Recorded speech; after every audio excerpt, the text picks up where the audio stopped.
67% of voters decide that Britain should leave the European Union. We've been talking to people today, didn't find anyone who regrets that decision or who regrets the consequences on global markets, the fall in the pound, anything like that, because this is a city with long-standing, significant social and economic problems. And the people, many of them who voted for Brexit, did so in the hope of shaking up the politics and the economic policies which they believe have been failing them for decades.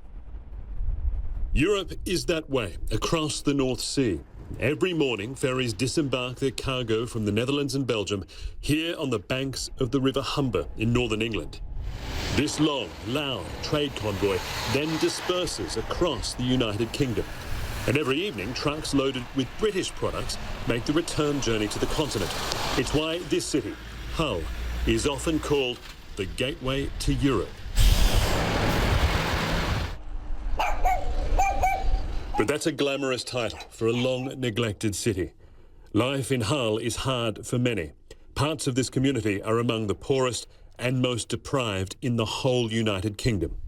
And they showed recently they're among the most fed up with the European Union. Did you vote? I did, sir, yes. How did you vote? I voted out. By a ratio of more than 2 to 1, the people of Hull voted for Britain to exit the EU. Why did you vote leave? Well, we're just fed up of being told what we can do and what we can't do. There's something you hear a lot. They backed Brexit because they feel they have nothing to lose. Not to lose, have we? I don't think so. Why do you feel that way? Well, we ain't got no anyway. Do you think? No, there's your doctors, isn't there? You can never get there. I mean, you're 2 weeks waiting to get in your doctors. Another common view, the local result was punishment for the policies of British politicians, especially the ruling Conservative Party. They've been let down by the Conservative government. They're sick and tired of not hearing their voice being said. For many, there is also the sense things have changed here too quickly, and for the worse, because of immigration. A lot of people in Hull voted to leave. Yeah. Big number. Big numbers. Why do you think that happened? Same reasons I'm thinking. It's just like, it didn't seem to be safe anymore, especially on this estate, and it always was. It was always like a really close-knit community, but now, too many gangs of Eastern Europeans going around. Were you surprised by the result in Hull? Yeah, I was. Angus Young covers politics for Hull's local newspaper. He says recent European immigration has energised parts of the economy, with shops opening on formerly abandoned streets, but there are social strains too. There has been a big influx and it's caused a lot of tension and it's displaced a lot of people.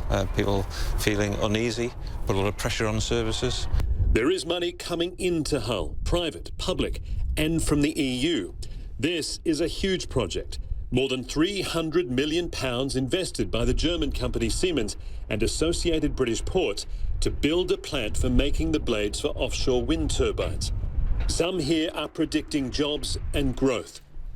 But too many believe they've been left behind in the wake of economic change. In angry protest, they demand the EU flag and much of what it stands for must now be removed from this gateway to Europe.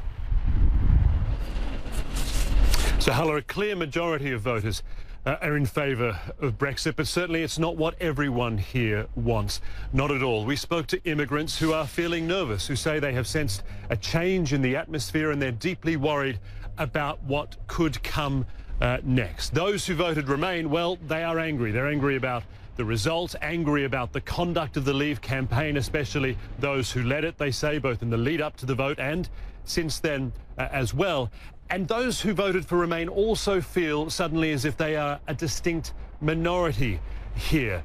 One woman said to me that she has suddenly realised that she doesn't think the same way as other people, doesn't believe in the same things as other people here, and is deeply worried that she doesn't fit in the city where she spent her entire life, where she grew up and has worked ever since. So although there is such a clear majority here in favour of Britain leaving the European Union, it's clear that this place has also experienced the sort of deep divisions that the rest of the United Kingdom have suffered through this whole process.